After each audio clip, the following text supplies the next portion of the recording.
ये घटना इंदौर की है, जहां 65 साल की एक महिला को उसी के घर में डरा धमकाकर 5 दिन के लिए डिजिटल अरेस्ट कर दिया जाता है। एक फेक सीबीआई ऑफिसर इस महिला को इतना डरा देता है कि 5 दिन में वो महिला अपने अकाउंट से 46 लाख रुपए उसके अकाउंट में ट्रांसफर कर देती है। आगरा की रहने वाली 58 साल की मालती वर्मा को ये स्कैमर्स कुछ ही मिनट में 10 बार कॉल करते हैं और कहते हैं कि उनकी बेटी एक सेक्स रैकेट में पकड़ी गई है और अगर वो अपनी बेटी की रिहाई चाहती हैं तो उनको 1 लाख रुपए ट्रांसफर करने होंगे। इस बात का मालती वर्मा को इतना सदमा लगा कि उनकी हार्ट अटैक की वजह से जान चली गई। एसपी ओसवाल, जो वर्धमान ग्रुप के चेयरमैन हैं, उन्हें फर्जी सीबीआई ऑफिसर ने डिजिटल अरेस्ट करके 7 करोड़ रुपए हड़प लिए। फोन पर एसपी ओसवाल से साइबर ठग ने कहा कि उनके नाम सुप्रीम कोर्ट का अरेस्ट वारंट है। इससे रिलेटेड साइबर ठग ने कुछ फेक डॉक्यूमेंट्स भी उनके पास भेजे। साइबर ठग्स ने एसपी ओसवाल को 2 दिनों तक डिजिटल अरेस्ट करके रखा। इसके अलावा कुछ दिन पहले आज तक की एक जर्नलिस्ट को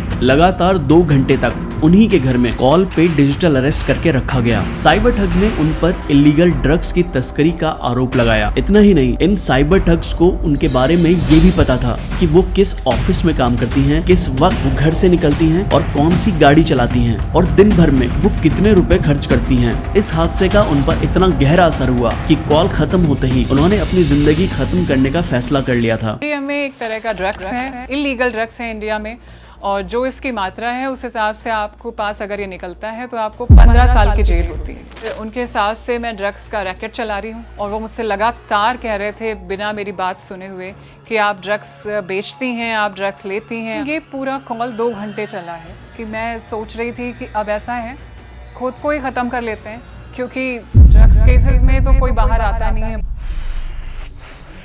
इंडिया में ये केस बहुत तेजी से बढ़ रहे हैं। आपको भी जानना चाहिए कि ये डिजिटल अरेस्ट होता क्या है और इससे कैसे बचा जा सकता है, ताकि अगर आपके पास इस तरह की कॉल्स आएं तो आप उन कॉल्स को अच्छे से हैंडल कर पाएं। अभी तक आपने जो साइबर क्राइम या साइबर फ्रॉड के मामले सुने होंगे तो वो कुछ इस तरह के मामले होते हैं कि किसी ने आपसे आपके कार्ड की डिटेल्स ले ली या फिर कोई लिंक भेजकर आपको उस लिंक पर क्लिक करने के लिए बोलता है। लेकिन अब मार्केट में एक नया तरह का फ्रॉड सामने आया है जिसका नाम है डिजिटल अरेस्ट। इसमें साइबर ठग्स किसी इंसान को कॉल करते हैं। कॉल करने से पहले ही उनके पास उस इंसान की सारी इंफॉर्मेशन होती है, जैसे कि Aadhaar card, PAN card, bank account details, जिससे किसी को भी लग सकता है कि ये कॉल किसी गवर्नमेंट ऑफिसर ने ही उनको की है। इसके बाद साइबर ठग्स फेक डॉक्यूमेंट्स का यूज करके लोगों को डरा धमकाकर ये रियलाइज करवाते हैं कि अब वो किसी कानूनी पचड़े में फंस गए हैं और इसके बाद वो उनसे मोटी रकम वसूलते हैं। जितनी भी देर तक ये प्रोसेस चलती है उसको ही कहते हैं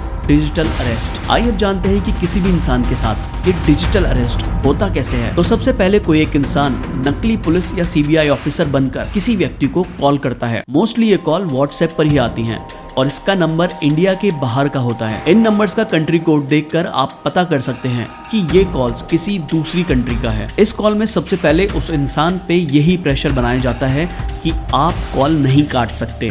फिर उस इंसान को इस तरह से डराया जाता है कि तुम्हारे नाम से कस्टम डिपार्टमेंट ने ये इलीगल चीज पकड़ी है या कोई आपका करीबी दोस्त या कोई रिश्तेदार गलत काम करते हुए पकड़ा गया है। कोई भी इंसान एकदम से इस तरह की कॉल को रिसीव करके घबरा जाता है और साइबर ठग्स के मैनिपुलेट करने का तरीका भी ऐसा होता है कि कोई भी एकदम से विश्वास कर लेता है। अब बात करते हैं कि इस तरह के फ्रॉड से कैसे बचें। तो सबसे पहले ये ध्यान रखना है कि ये जो कॉल्स या मैसेज आ रहे हैं वो किस नंबर से हैं। जिस नंबर के आगे +91 लगा है तो वो इंडिया का नंबर है, आप उसको उठा सकते हैं। लेकिन अगर किसी और कंट्री के नंबर से कॉल आती है जिस कंट्री में आपका कोई जानने वाला है ही नहीं, तो उस कॉल को आपको रिसीव नहीं करना है। अगर आपको कॉल के स्टार्टिंग में ही डराया धमकाया जाता है और आपसे कहा जाता है कि आपको ये कॉल नहीं काटना है, तो आपको थोड़ा सचेत रहना है। चाहे पुलिस हो या फिर सीबीआई या फिर कोई भी गवर्नमेंट ऑफिसर हो, वो इस तरह से फोन करके आपको नहीं डराएगा और ना ही आपसे पैसे मांगेगा। इस तरह की कॉल्स की स्टार्टिंग में ही आपको बोला जाता है कि आप ये कॉल नहीं काट सकते। इस तरह की कॉल्स और मैसेज का बिल्कुल भी रिप्लाई नहीं करना है। अगर आप उनके इंस्ट्रक्शंस को फॉलो करेंगे तो आप उनके जाल में तुरंत फंस जाएंगे। किसी भी कंडीशन में आप उनको अपने बैंक्स की डिटेल ना दें और ना ही पैसे ट्रांसफर करें। इस तरह के फ्रॉड से बचने का एक ही तरीका है कि आप सावधान रहें और सतर्क रहें। इस वीडियो को ज्यादा से ज्यादा शेयर करें